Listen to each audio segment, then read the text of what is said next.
Hari ini saya nggak akan bicara banyak soal yang sifatnya teologis gitu ya teman-teman, tapi hari ini memang hal yang lebih sifatnya praktis yang dekat dengan kehidupan kita satu sama lain gitu ya sehari-hari. Mungkin sebagian besar dari teman-teman di sini, ibu bapak di sini cukup familiar sama gambar yang saya sharing ini gitu ya. Ini adalah SDGs atau tujuan pembangunan berkelanjutan. Mungkin teman-teman apalagi yang di dunia pendidikan, yang di marketplace sangat familiar gitu. Ini apa sih sebetulnya gitu ya. Ada 17 goals atau tujuan yang kita semua negara-negara yang ada di bawah PBB atau United Nations itu sepakat untuk kita kejar sampai dengan tahun 2030 gitu. Ada cukup banyak 17 goals-nya gitu ya.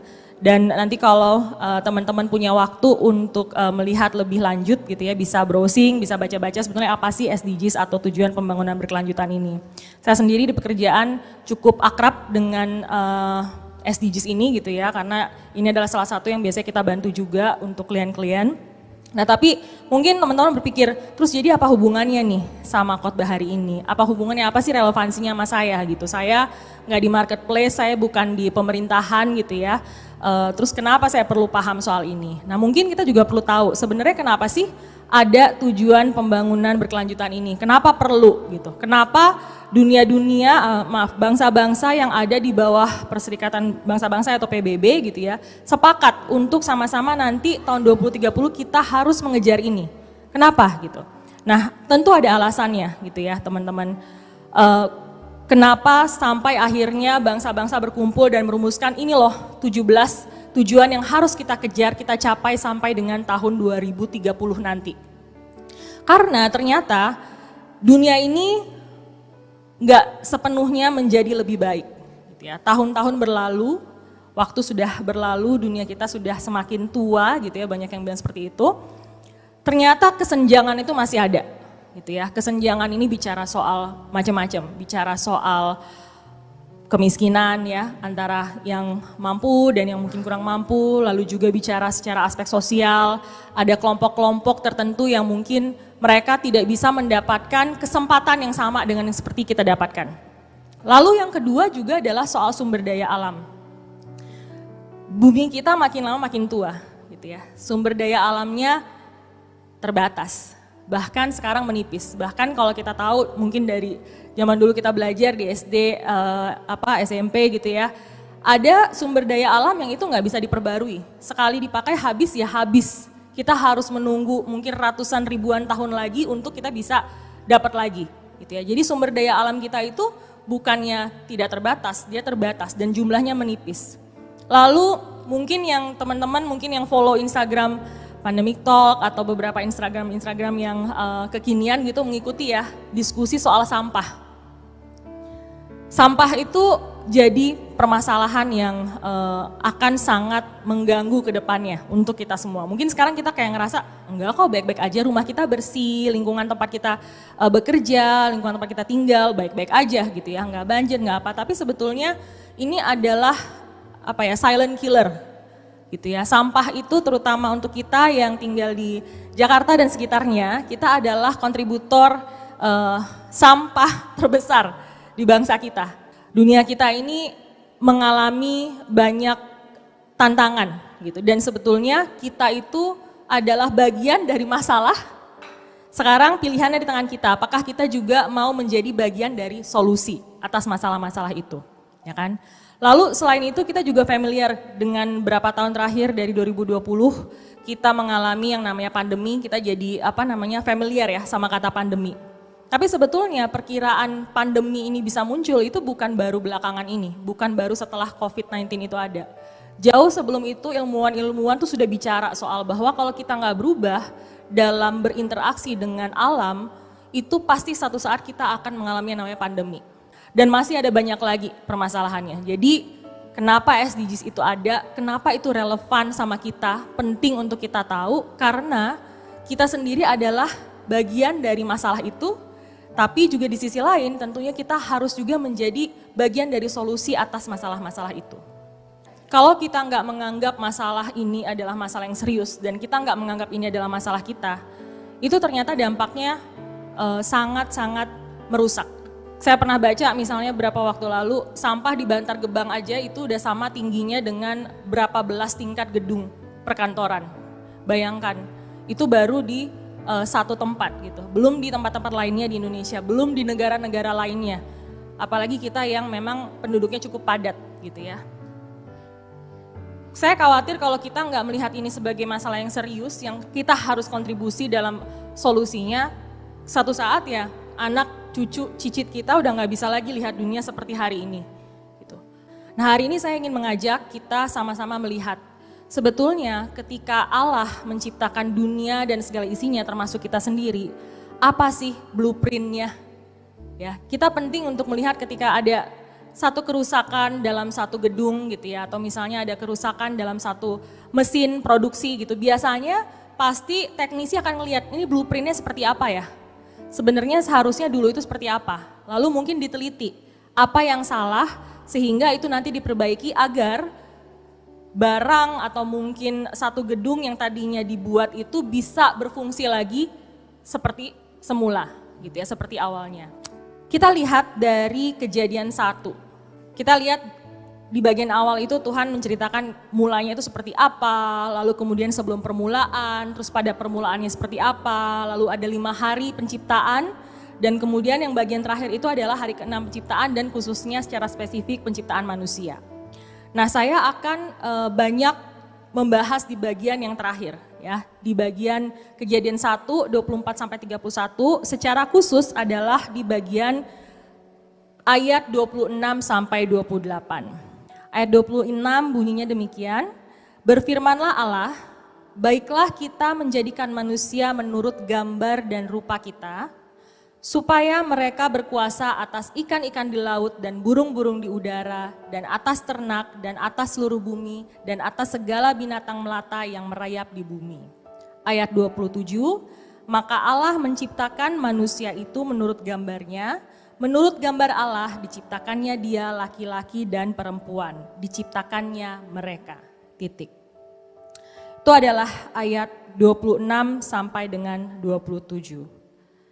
Sebetulnya di Kejadian 1 ayat 26 sampai 27 ini kita melihat ya, bahwa dari awal Allah itu memang merencanakan kita untuk menciptakan kita menurut gambar dan rupanya. Menarik di situ dikatakan ya, kalau teman-teman baca, di situ di ayat 26 Tuhan itu seperti lagi berbicara ya, dan memang merencanakan. Jadi intentionally kita itu dibuat sesuai dengan gambar dan rupanya. Di sini dikatakan baiklah kita menjadikan manusia menurut gambar dan rupa kita. Jadi ini sebelum menciptakan udah dibahas dulu. Kita mau ngapain ya? Kita mau menciptakan manusia sesuai dengan gambar dan rupa kita. Jadi ini ada unsur memang kesengajaan, perencanaan. Kenapa kita dibuat sesuai dengan gambar dan rupa Allah. Dan tentunya yang juga penting untuk disoroti di ayat 26 ini adalah kalau Tuhan merencanakan itu berarti Tuhan tuh punya tujuan. Ya, kita kan kalau misalnya besok bangun pagi deh, kenapa? Oh karena kita mau keluar kota, oh karena kita mau ke airport. Apa tujuannya? Kenapa kita diciptakan seturut dengan gambar dan rupa Allah? Kalau teman-teman lihat lagi di ayat 26, di sini dikatakan, berfirmanlah Allah, baiklah kita menjadikan manusia menurut gambar dan rupa kita,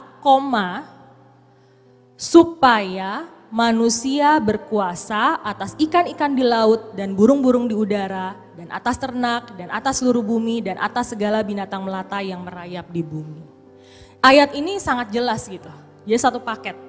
Ada rencana Allah di situ menciptakan kita sesuai gambarnya, lalu juga dituliskan juga tujuannya.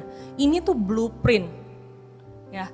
Ini adalah blueprintnya Allah dalam penciptaan kita, yaitu kita diciptakan sesuai dengan gambar rupanya, tapi jangan lupa ada tujuannya di situ, yaitu supaya manusia berkuasa atas ikan-ikan di laut, burung-burung di udara, atas ternak, atas seluruh bumi, atas segala binatang melata, dan sebagainya. Jadi teman-teman, ini memang adalah tujuannya Allah, kenapa dia menciptakan kita seturut rupa dan gambarnya. Mungkin kita ngerasa kayak masih belum relate gitu ya. masa sih gitu kita berkuasa atas ikan-ikan di laut? Siapa? Kita cuman misalnya kita hanya ibu rumah tangga sehari-hari di rumah, atau misal kita kan cuman karyawan, pegawai, apa sih kita, maksudnya kayaknya kita dalam tanda kutip nggak punya kuasa, kita ngerasa gitu. Kita harus ingat, itu adalah tujuan Allah. Nah, tetapi kalau misalnya kita melihat lagi, tadi kita udah mengulik ayat 26-27. Kalau kita membaca di ayat 28, di sini bunyinya adalah Allah memberkati mereka, lalu Allah berfirman kepada mereka, beranak cuculah dan bertambah banyak. Penuhilah bumi dan taklukkanlah itu. Berkuasalah atas ikan-ikan di laut dan burung-burung di udara, dan atas segala binatang yang merayap di bumi. Titik. Jadi ini meneguhkan lagi. Tadi kan di 26-27 perencanaannya, blueprintnya. Ayo kita buat sesuai gambar rupa kita, tujuannya adalah ini. Lalu kemudian 27 akhirnya Tuhan membuat kita, menciptakan kita. Dan di 28 Tuhan memberkati kita dan meneguhkan lagi tujuan Dia menciptakan kita. Yaitu supaya kita berkuasa atas ikan-ikan di laut gitu ya, burung-burung udara dan seterusnya. Tapi teman-teman, ketika saya menyiapkan bagian ini dan mulai mengulik ya, sebetulnya dua kata ini taklukkanlah dan berkuasalah, itu sebetulnya artinya apa sih? Gitu ya.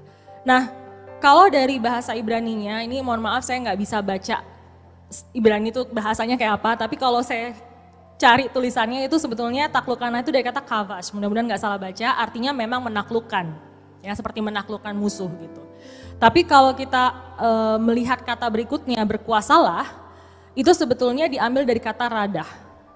Nah, memang pada kenyataannya banyak yang menerjemahkan bukan dengan menggunakan radah tapi menggunakan kata malak.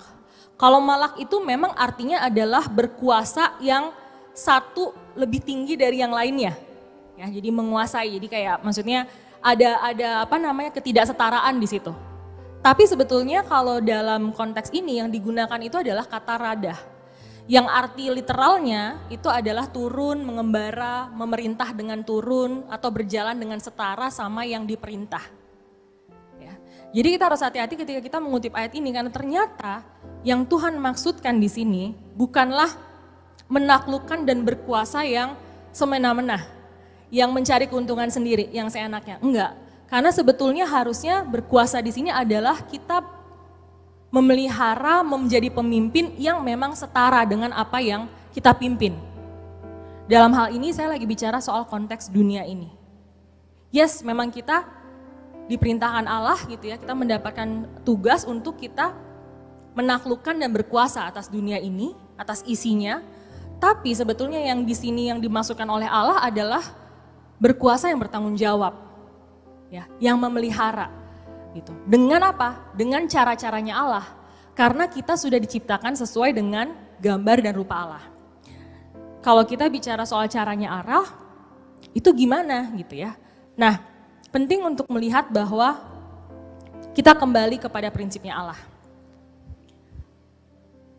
Prinsip Allah dalam melihat dunia ini, gitu ya. Nah, saya mengambil ayat ini gitu waktu saya menyiapkan. Ketika saya bertanya, oke, jadinya gimana Tuhan? Gimana sih cara kita untuk memelihara dunia ini, memelihara ciptaannya Tuhan? Saya diingatkan untuk ya kembali lagi kepada caranya Allah. Ya pasti pertama kita harus kembali ke firman. Ayat yang sangat terkenal dan juga sangat sering digunakan dalam penginjilan gitu ya. Yohanes 3 ayat 16. Karena begitu besar kasih Allah akan dunia ini, sehingga Ia telah mengaruniakan anaknya yang tunggal, supaya setiap orang yang percaya kepadanya tidak binasa, melainkan beroleh hidup yang kekal. Sebetulnya apa hubungan kita diselamatkan, karya penebusan Allah, karya keselamatan Allah ini dengan dunia?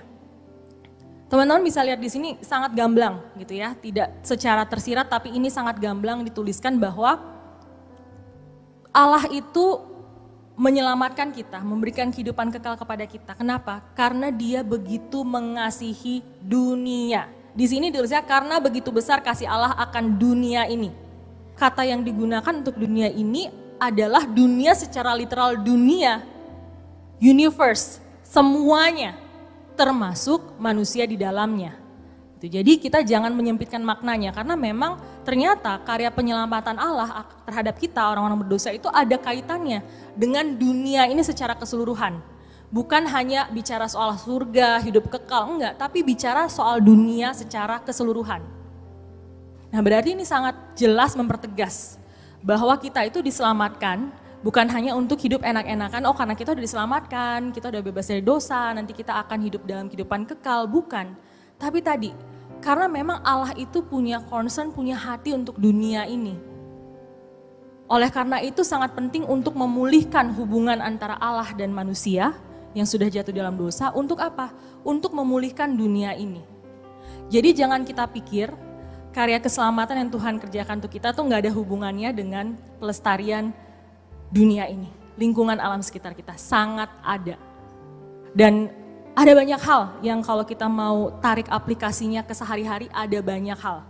Saya yakin teman-teman bisa ambil waktu untuk lihat lebih banyak lagi. Banyak kok yang bisa kita lakukan untuk berkontribusi menjadi solusi atas permasalahan lingkungan kita, gitu ya. Kita bisa dari hal kecil hemat listrik. Kalau dulu saya masih kecil, mama saya tuh bilang, ayo matiin lampu biar hemat biaya listrik. Nah kalau sekarang kita harus punya konsep yang benar, bukan cuma hemat biayanya, tapi juga kita menghemat energi ataupun sumber daya alam yang digunakan untuk listrik itu. Gitu ya. Jadi bukan masalah kita bisa bayar, atau misalnya dulu beberapa teman-teman udahlah yang bayarkan orang tua, nggak perlu segitunya gitu, ya kan. Nah kita harus punya konsep yang benar, karena itu akan kita perlu pertanggungjawabkan kemudian hari.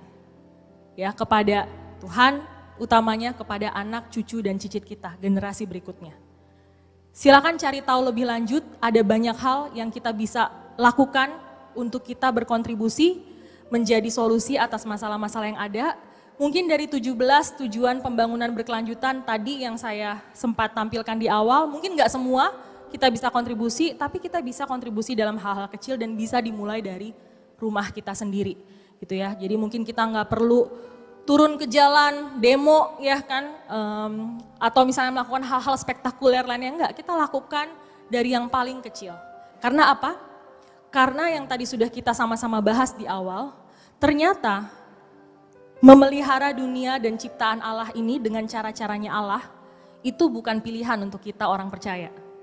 Itu udah bukan pilihan, itu bukan satu hal yang kayak, oke, saya pilih iya, saya pilih enggak. Itu udah bukan pilihan ya. Karena apa? Karena itu sebetulnya adalah blueprint-nya Allah. Tujuannya Allah dari awal ketika Dia menciptakan kita.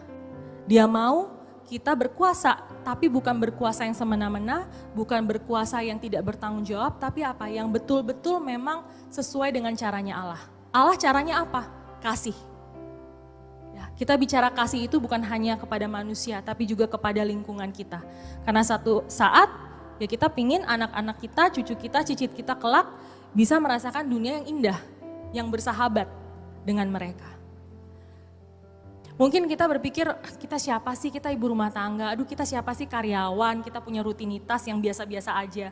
Tapi Johnny Johnson, ini saya ambil dari judul tulisannya yang menurut saya juga sangat menegur saya. Kita nggak bisa nunggu hanya 1, 2 atau sekelompok orang untuk bisa melakukan atau mencintai dunia ini dengan sempurna. Saya belum sempurna juga dalam melakukan ini, tapi kalau ada begitu banyak orang yang akhirnya kita sama-sama melakukan hal kecil sama-sama, itu dampaknya juga akan sangat besar. Jadi itu adalah tanggung jawab saya dan saudara, dan itu bukan bicara soal aktivis ya, tapi itu bicara soal tujuan Allah menciptakan saya dan saudara dan memerintahkan kita untuk memelihara dunia yang diciptakannya.